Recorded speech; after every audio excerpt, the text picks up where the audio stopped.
کہ پاکستان کے ان بہادر سیاسی اکابرین نے ایک ایسے جہاد کا آغاز کر دیا ہے جس کے بغیر حقیقی آزادی کا تصور غلط ہے۔ حقیقی آزادی پاکستان میں تب آئے گی جب لوگوں کے ووٹوں سے منتخب پارلیمنٹ طاقت کا سرچشمہ ہوگی، جب ملک کی داخلی اور سیاسی بیرونی پالیسیاں عوام کے منتخب لوگ تشکیل دیں گے، جب ملک میں کسی فرقے کا کسی فرقے سے جھگڑا نہ ہوگا، کسی فرقے کا کسی فرقے پہ بالادستی نہیں ہوگی، کسی خاص بات زبان بولنے والی قوم کا باقی قومیتوں پہ بالادستی نہیں ہوگی، اور یہاں رہنے والے لوگ بلوچ، پشتون، سندھی، سرائکی، پنجابی جو اپنے آبائی وطنوں میں ہزاروں سال سے آباد ہیں، جب ان کے وطنوں میں اللہ پاک کی پیدا کی ہوئی نعمتوں پہ آئینی طور پہ پہلا حق وہاں کے لوگوں کا تسلیم نہیں ہوگا، پاکستان میں حقیقی آزادی کا تصور نہیں آ سکتا۔ پاکستان میں جب آئین کی بات ہوتی ہے، آئین کی بالادستی کی بات ہوتی ہے، تو بعض ہمارے جن کو کوشا صاحب نے تنخواہ ملازم کہا، وہ یوں سمجھتے ہیں جیسے یہ مقابلہ ہمارا ان سے ہے، نہ بابا سے نہیں ہے۔ پاکستان کا آئین تمام اداروں کو بشمول سرکاری ملازمین کے اپنے اپنے فورم کے ڈیفینیشن کر چکا ہے۔ جب تک ہم اپنے اپنے حدود میں نہیں رہیں گے تو پاکستان دکھ کی بات ہے۔ 75 سال 76 سال ایٹامک ملک، دنیا جہان کے دریاؤں کا مرکز، دنیا جہان کی بہترین نعمتوں کا خزانہ، لیکن معافی چاہتے ہیں ہم بالکل بھیک منگے بن گئے ہیں۔ ہمارے دوست، ہمارے نام نہاد لیڈر صاحبان باقاعدہ میں کیا کہوں، ہم فقر بالکل فقیرانہ صدا کر چلے، میاں خوش رہو، ہم نہیں مانتے۔ پاکستان 25 کروڑ انسانوں کا ملک ہے۔ سورہ رحمان میں علماء صاحب بیٹھے ہیں، سورہ رحمان میں اللہ پاک نے انسان کو جب اپنی کائنات کی بات سمجھانے کے بعد بات کی ہے تو اسے اپنے نعمتیں گنوائی ہیں۔ فَبِأَيِّ آلَاءِ رَبِّكُمَا تُكَذِّبَانِ يَخْرُجُ مِنْهُمَا اللُّؤْلُؤُ وَالْمَرْجَانُ فَبِأَيِّ آلَاءِ رَبِّكُمَا تُكَذِّبَانِ۔ یہاں بڑے بڑے علماء بیٹھے ہوئے ہیں، سورہ رحمان میں جن نعمتوں کا ذکر ہے وہ آپ کے وطن میں ہے، پھر ہم کیوں بھوکے ہیں؟ جب سورہ رحمان میں اللہ پاک تمام انسانوں کو اپنی نعمتیں گنواتا ہے، جو لفظ جو نعمت قرآن کریم میں بیان کی گئی ہے سورہ رحمان میں، وہ آپ کے وطن میں ہے، لیکن ہم بھوکے ہیں۔ اس کے لیے ہمیں جرأت کرنی ہوگی، ہم نے بہت ڈراسٹک اصلاحات کرنی ہوگی۔ اس میں ہم آئے ہیں، بات ہوئی ہے، میں اس وکیل تو نہیں ہوں، یہاں وکیل بیٹھے ہیں۔ کل کوئی پریس کانفرنس ہوئی تھی، کچھ دن پہلے بھی، بین السطور میں پٹھان آدمی ہوں، اردو بھی مجھے نہیں آتی، پتہ نہیں کہاں پڑھا ہوں، کہا گیا ہے کہ ہم اپنے حدود سمجھتے ہیں، ہمیں اپنے حدود کا پتہ ہے، پھر ہمیں کم سے کم یہ پوچھنے کی اجازت دیجیے، پھر ہر ڈپٹی کمشنر کے دفتر میں آپ کا آدمی کیا کر رہا ہے، ہر کمشنر کے دفتر میں آپ کا آدمی کیا کر رہا ہے، الیکشن کمیشن میں آپ کا آدمی کیا کر رہا ہے، ڈویژن کی سطح پر اور صوبے میں بریگیڈیئر صاحب ہم ایسے نظام کو قطعا نہیں مانیں گے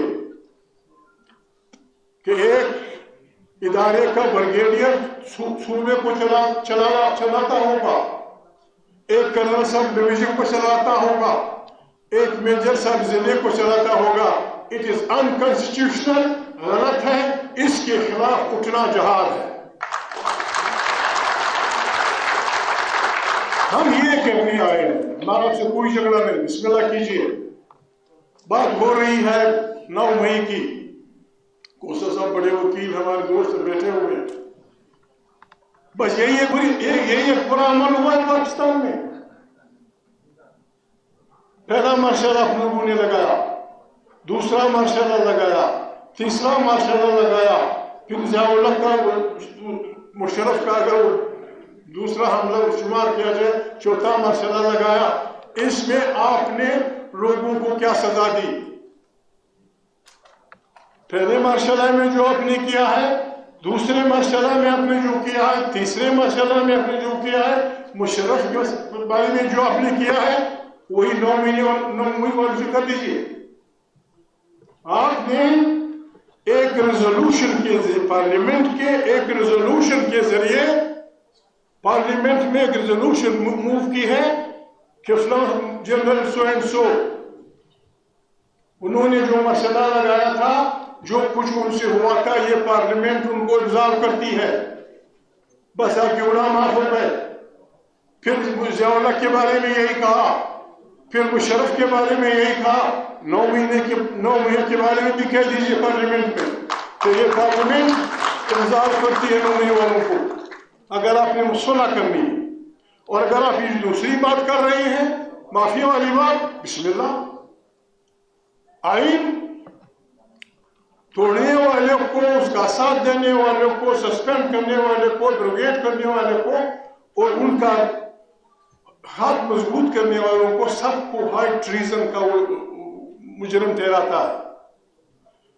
پہلے مارشلہ میں ساری فوج میرے چچا جنرل نعیم خان کے ساتھ تھی، دوسرے مارشلہ میں ساری فوج ضیاء الحق کے ساتھ تھی، تیسرے مارشل میں ساری فوج مشرف کے ساتھ تھی. آئے ٹیلی ویژن پہ معافی مانگے، میں 9 مئی والوں سے معافی کہہ دوں گا یار آپ بھی گزارا کر دیں، آپ کی مرضی، جو آپ نے راستہ چنا ہم اس کے لیے تیار ہیں. ہم نے فیصلہ کیا ہے کسی ادارے کی دشمنی میں نہیں. ہم نے ہماری پارٹیوں نے ہم نے اپنے عوام کو اس کی تربیت دینی ہوگی.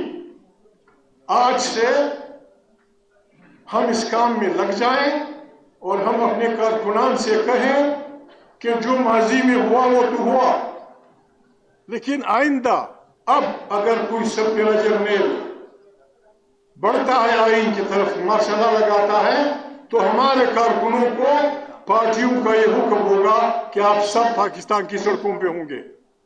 آپ سب پاکستان برا لگ رہا ہے یہ بات لاؤڈ اسپیکر کو بھی برا لگ رہی ہے.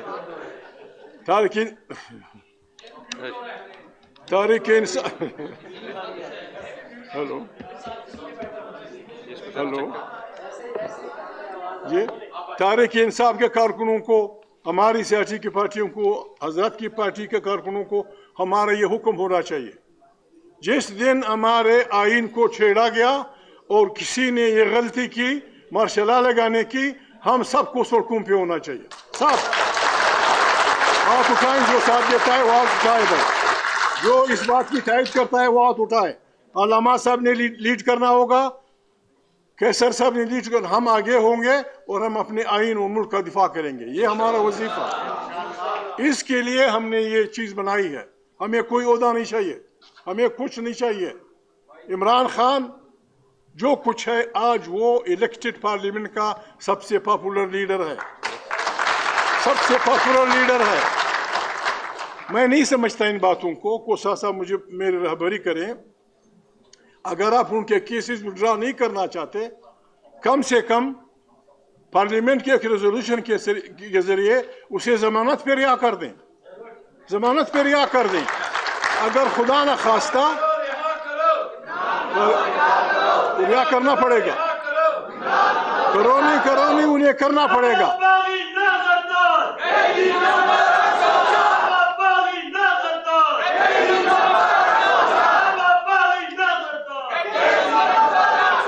ریا کرو کی بات نہیں ہے, انہیں ریا کرنا پڑے گا. کرو, ہم محنت کر رہے ہیں, کرو کی بات نہیں ہے. وہ الیکٹڈ بہت سارے لوگوں کا لیڈر ہے, بس ضمانت پہ ریا کر دیں. خدا نخواستہ اگر عمران خان اتنا کمزور آدمی ہوا کہ وہ ضمانت کے بعد ملک سے بھاگا تو آپ لوگوں کو فائدہ ہے. ایک خطرناک آدمی سے آپ کی جان چھوٹ جائے گی. اور اگر یہاں رہا شریف آدمی ہے, اس کی بیوی کو اپنے خوش شرم کرو, خدا کا خوف کرو یار. مسلمان بھی اپنے کو کہتے ہو, انسان بھی اپنے کو کہتے ہو. عدت یہ ہے, عدت وہ ہے, نکاح یہ, شرم کرو, حیا کرو, بغیرت لوگ یار, یہ بڑی بات ہے یار, بہت بڑی بات ہے. چھوڑو غریب کو. بیوی ہے, کسی کی ماں ہے, کسی کی بہن ہے, کسی کی عورت ہے, کسی کی وہ ہے, جانے دو. اس کو گھر جانا چاہتی ہے, شوہر کے پاس جانا چاہتی ہے, جیل میں بیٹھنا چاہتی ہے. روزانہ تماشے ہمارے وکلا صاحبان, ہمارے جج صاحبان بڑے بڑے جگہ پہن کے بات کر رہے ہیں. بہت بڑی بات. میں یہی کچھ کہنا چاہتا تھا, میں نے گڑبڑ نہیں کری. ہم نے ہمت کرنی ہے, اس ملک کو ہم نے واقعی میں ایک صحیح اسلامی جمہوریہ پاکستان بنانا ہے. اور یہ تب بنے گا جب یہاں فرد کے ظلم نہیں ہوگا, جب یہاں فرقے پہ بالادستی نہیں ہوگی, جب یہاں کسی قوم کا بہترین ملک بنے گا. پنجاب والے بنگڑا ڈالیں, پٹھان تھن کریں, بلوچ دمال کریں. جب ہم غریب بلوچ